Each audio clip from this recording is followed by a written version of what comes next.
안녕하세요. 그동안 댓글 중에 제 텐센트 수익률을 궁금해하신 분들이 좀 계셔서 오늘은 오랜만에 제 해외 주식 현황을 먼저 공개하겠습니다. 보시는 것처럼 조금 좋아지긴 했습니다. 오른쪽은 작년 11월 중국이 제로 코로나를 폐지하기 직전입니다. 그때와 비교하면 텐센트가 마이너스 66%에서 54%로 올라왔습니다. 아직도 반토막이긴 하네요. 텐센트가 지난 1월에 400 홍콩달러까지 간 적도 있었는데요. 저는 역시나 본전 생각에 못 팔았습니다. 저는 740 홍콩달러에 샀었거든요. 진짜 최고점에 샀습니다. 그리고 베이지는 제가 베이직나우에서도 소개도 했었던 종목인데 이것도 마이너스 33까지 올라왔습니다. 이것도 역시 본전 생각에 못 팔고 있습니다. 바이지나 아직도 마이너스 55%인 이노벤트 바이오는 모두 바이오주들입니다. 중국의 고령화가 빠르게 진행되고 있다는 점에서 투자를 한 거고요. 저는 이 투자 포인트는 여전히 말이 된다고 생각합니다. 제가 목돈이 필요해서 어쩔 수 없이 팔아야 하는 상황이 오지 않는 이상은 들고 있을 생각입니다. 하지만 텐센트는 조금 다릅니다. 저는 400 홍콩달러 근처에 다시 온다면 팔까 하고 있습니다. 텐센트가 다시 700 홍콩달러까지 가는 게 어렵다고 느껴지는 이유는 최근 실적 때문입니다.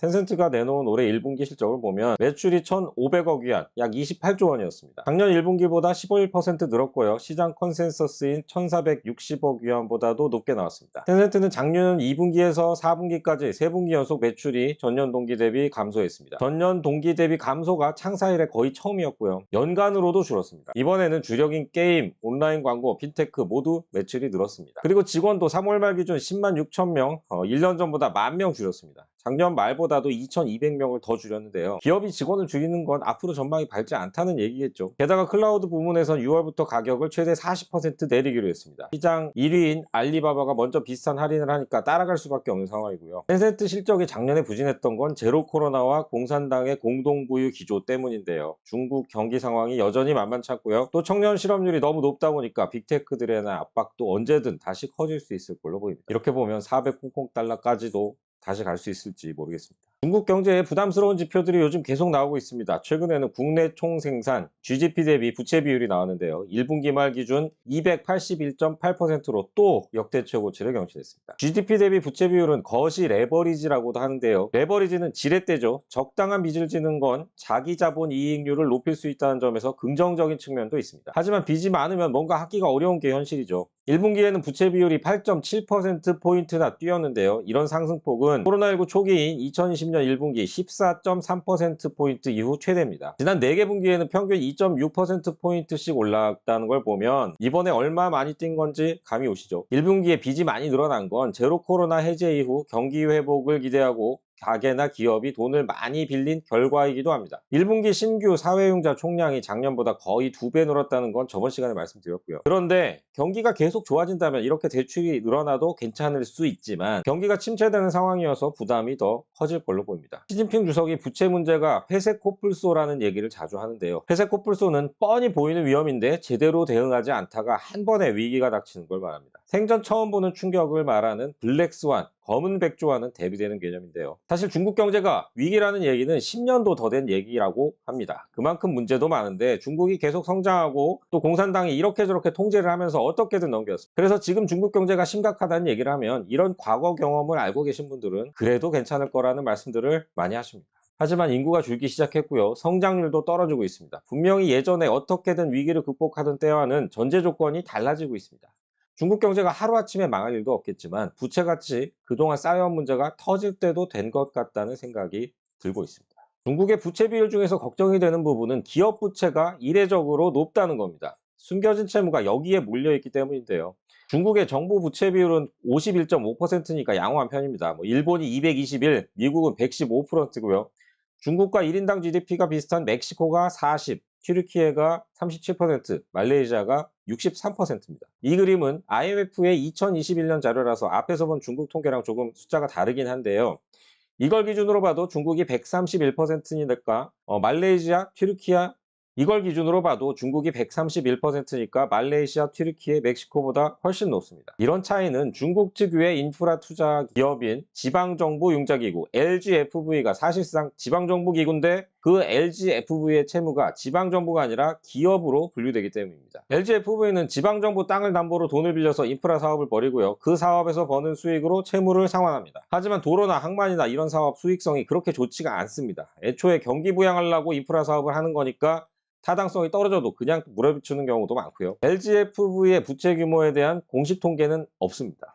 중국 신용평가사인 청신국제가 LGFV의 2020년 말 기준 전체 부채를 52조에서 58조 위안, 약 9,600조에서 1경 700조 원으로 추정한 바가 있습니다. 중국 작년 GDP 121조 위안의 절반에 육박하는 규모입니다. LGFV가 어음을 늦게 갚는 경우 이런 경우들은 많았는데 대규모 디폴트를 내서 파산한 경우는 아직까지는 없었습니다. 그동안 은행 팔을 비틀든 어떻게든 버틴 건데요. 이제는 은행들도 상황이 어려워지고 있어서 LGFV의 시한폭탄이 터질 때가 다가오고 있다는 전망이 커지고 있습니다. 경제 상황이 만만치 않은데 인민은행은 5월 기준금리를 또 동결했습니다. 세계 각국이 인플레이션 때문에 금리를 올리는데 중국은 반대로 디플레이션을 걱정해야 할 판이라 금리를 내릴 조건도 갖춰져 있습니다. 중국은 대출 우대금리 LPR을 기준금리로 쓰는데요. LPR은 일반적인 대출 기준인 1년 만기, 주택담보대출 기준인 5년 만기가 있습니다. 작년 8월에 이 두 개를 모두 내린 다음에 9월부터 이번 5월까지 9달 연속 동결했습니다. 현재 1년 만기가 연 3.65%, 5년 만기가 4.3%니까 미국이 5에서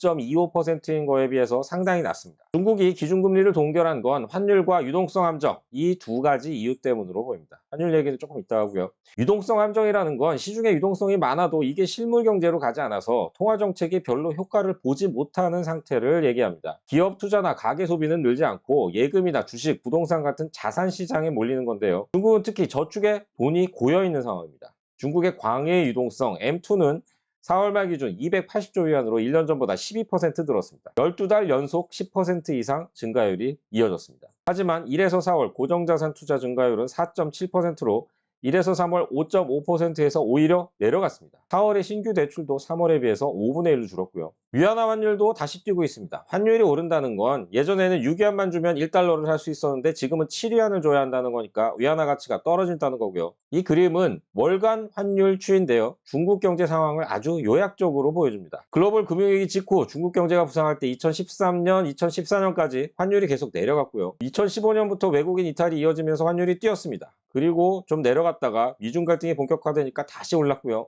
또 코로나 시기에 중국이 상대적으로 빨리 극복했다는 평가가 있었던 2021년까지는 다시 또 내렸습니다. 작년에 제로 코로나 부작용이 너무 심각해서 달러당 7.32안까지 올랐다가 위드 코로나 하면서 11월, 12월, 1월 석 달 연속 내렸습니다. 그러더니 풍선 전국이 터진 2월에 월간 2.6% 급등했고요. 3월, 4월 횡보하다가 5월 이달 들어서 또 1.8% 올랐습니다. 환율이 오르는 건 중국 경제 상황이 그만큼 안 좋기 때문인데요. 문제는 환율이 오르면 위안화 가치가 떨어진다는 얘기고 또 위안화로 표시된 주식이나 채권의 달러 환산 가치도 떨어진다는 겁니다. 환율이 계속 오를 거라는 전망이 많아지면 외국인 투자자는 돈을 뺄 거고요. 그렇게 되면 달러 수요가 늘어나니까 환율은 더 오를 수도 있습니다. 이런 상황에서 기준금리까지 내리면 외국인이 돈을 뺄 이유가 추가되는 거고요. 그래서 인민은행이 기준금리를 안 내린 거다 이렇게 해석할 수 있습니다.